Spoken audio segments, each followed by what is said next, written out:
seja bem-vindo! Hoje é sexta-feira, dia 11 de agosto de 2022. Você acompanha agora as notícias da região e do mundo. Confira na edição de hoje. Plataforma de Energia Integrada. Estado emite alerta epidemiológico sobre a varíola do macaco. Foi liberado hoje a quarta dose para adultos com 18 anos com comorbidades em Dom Pedrito. A manga é a fruta brasileira mais exportada. E ainda, o presidente Jair Bolsonaro sancionou o projeto de lei de diretrizes orçamentárias de 2023. Essas notícias você acompanha agora na quinta-feira.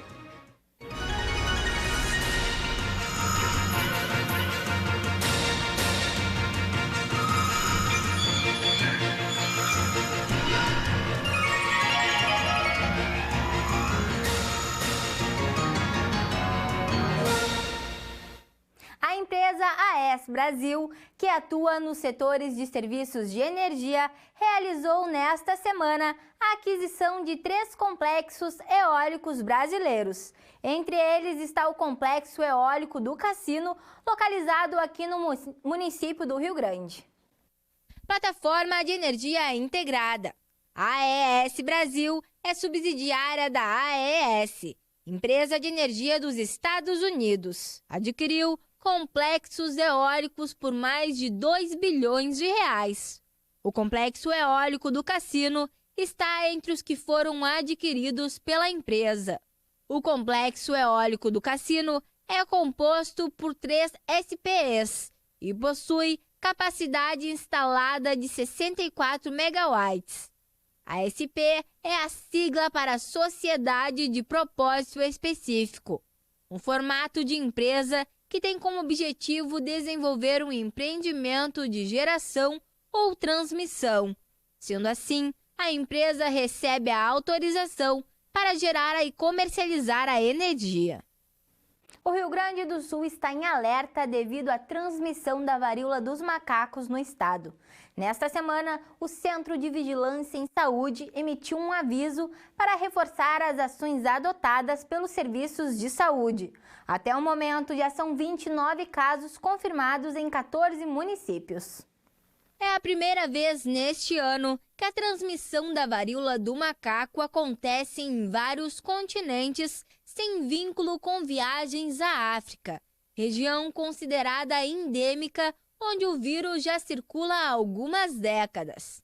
E aqui no Rio Grande do Sul, foi emitido ontem um alerta epidemiológico sobre a situação do vírus. O Centro Estadual de Vigilância em Saúde publicou no documento as medidas para reforçar as ações adotadas pelos serviços de saúde, tanto da rede pública quanto da rede privada, incluindo laboratórios e vigilâncias epidemiológicas municipais. Nas ações, a comunicação imediata nos casos suspeitos por parte dos profissionais de saúde, as respectivas Secretarias Municipal de Saúde e a Secretaria Estadual da Saúde, além da coleta de amostras para confirmação diagnosticada em laboratório e o rastreamento e monitoramento dos contatos do caso suspeito para isolar o paciente. Aqui no Rio Grande do Sul, já são 29 casos, distribuídos em 14 municípios, e há 64 em investigação. No Brasil, até o momento, são 2.415 casos confirmados e foi declarada transmissão comunitária da doença. A OMS declarou emergência de saúde pública de importância internacional em 23 de julho. Um estudo realizado por pesquisadores de 5 instituições públicas do país identificou a causa do chamado colapso interno da manga, um problema que gera o amadurecimento prematuro e causa prejuízos aos produtores e comerciantes. A manga é a fruta brasileira mais exportada. Só no ano de 2021 foram exportadas 270 mil toneladas da fruta. O aumento de exportação foi de 12% em relação a 2020. Além de seus benefícios nutricionais, como fonte de antioxidantes, e ainda possui níveis significativos de beta-caroteno e vitaminas, como a vitamina A, a vitamina E e a vitamina C. E além do valor de mercado acessível, ela ainda é a cultura mais difundida nas áreas tropicais e subtropicais do mundo. A qualidade dos atributos dos frutos da manga, de origem asiática, como cor, aroma, sabor e textura. Pesquisadores de 5 instituições públicas do país deram um passo importante para entender o chamado colapso interno, um grave problema que afeta os frutos de manga e causa prejuízos econômicos a produtores e comerciantes. O grupo observou que aromas e compostos voláteis podem servir como marcadores para diferenciar entre os frutos saudáveis aqueles que estão com problema. Conhecido como um distúrbio fisiológico, ele é responsável pelo amadurecimento prematuro na polpa da fruta, cor mais escura, além do amolecimento sob a casca. O estudo identificou diferença no aroma, além de detectar, qualificar e quantificar uma série de compostos voláteis na casca e no fruto, que se revelaram como indicativos de marcadores de colapso interno. Esta etapa identificou pelo aroma que as variedades de manga Palmer e Tome são as mais suscetíveis ao distúrbio fisiológico. Já em experimentos realizados em laboratórios com métodos avançados de análise, os pesquisadores encontraram mais de 100 compostos voláteis diferentes nos frutos, dos quais 8 estão relacionados com o colapso interno. A Secretaria da Saúde do município de Dom Pedrito liberou a 4ª dose da vacina contra a Covid-19 para a população acima dos 18 anos que possui alguma comorbidade.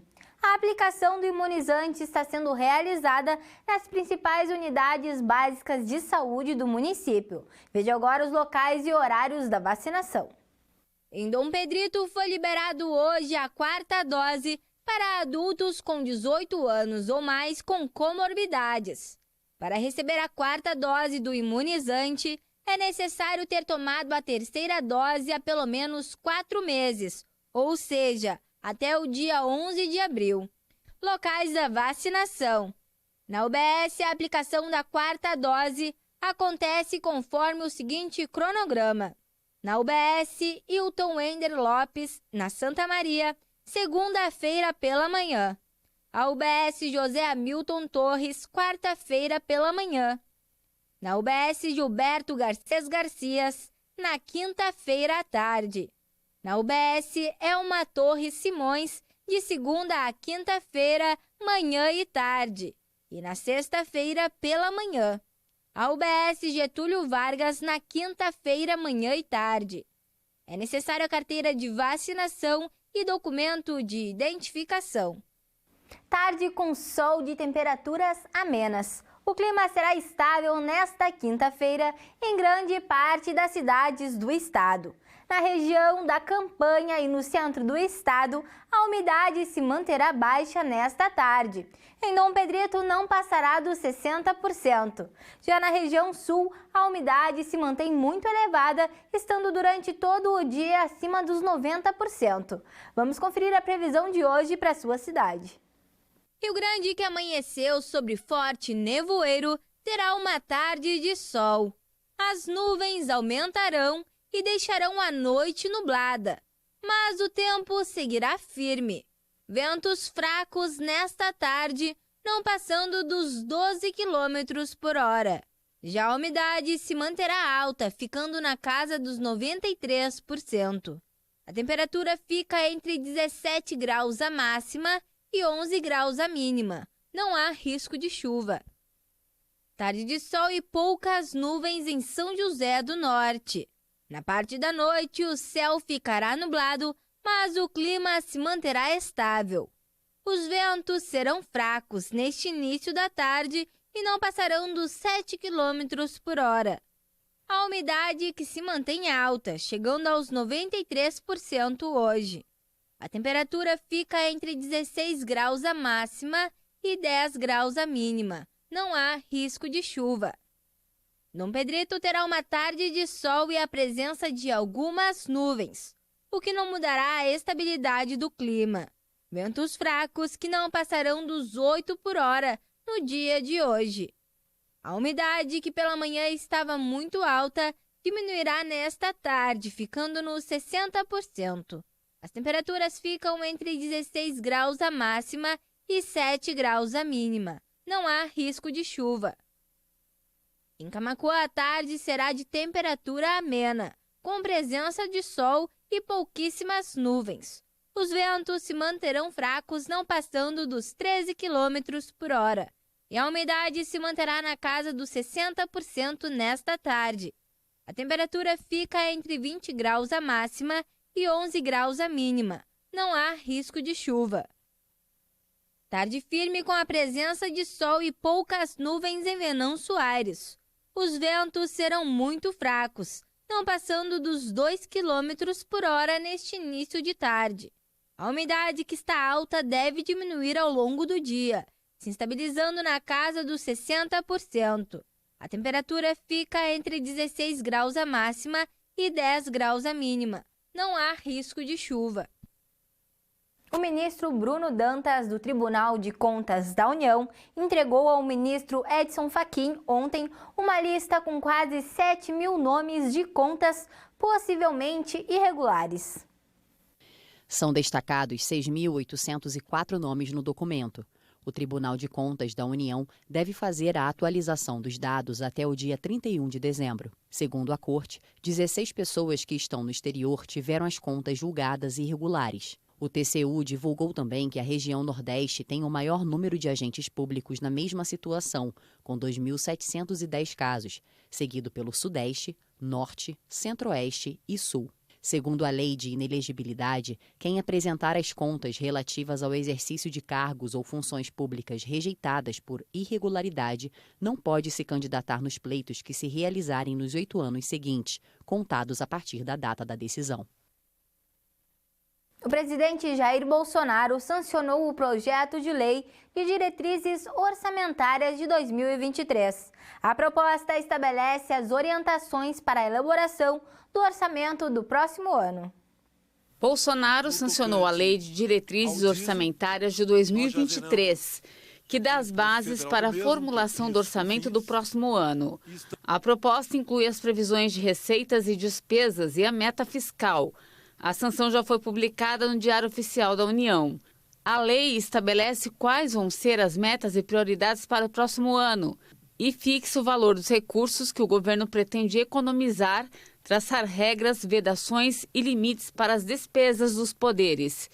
Também autoriza o aumento dos custos com pessoal, regulamenta as transferências aos setores públicos e privados, além de disciplinar o equilíbrio entre as receitas e as despesas e indicar as prioridades para os financiamentos pelos bancos públicos.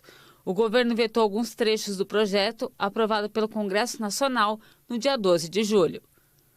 E com essas informações, encerramos o Informe Região desta quinta-feira. Para você continuar com a gente, siga as nossas redes sociais. No Instagram e no Facebook você pode procurar por TV Farol RS. Se inscreva também no nosso canal no YouTube. Você encontra o nosso jornal completo lá e todos os programas do Sala de Entrevistas. Obrigada pela companhia, uma boa tarde e até amanhã.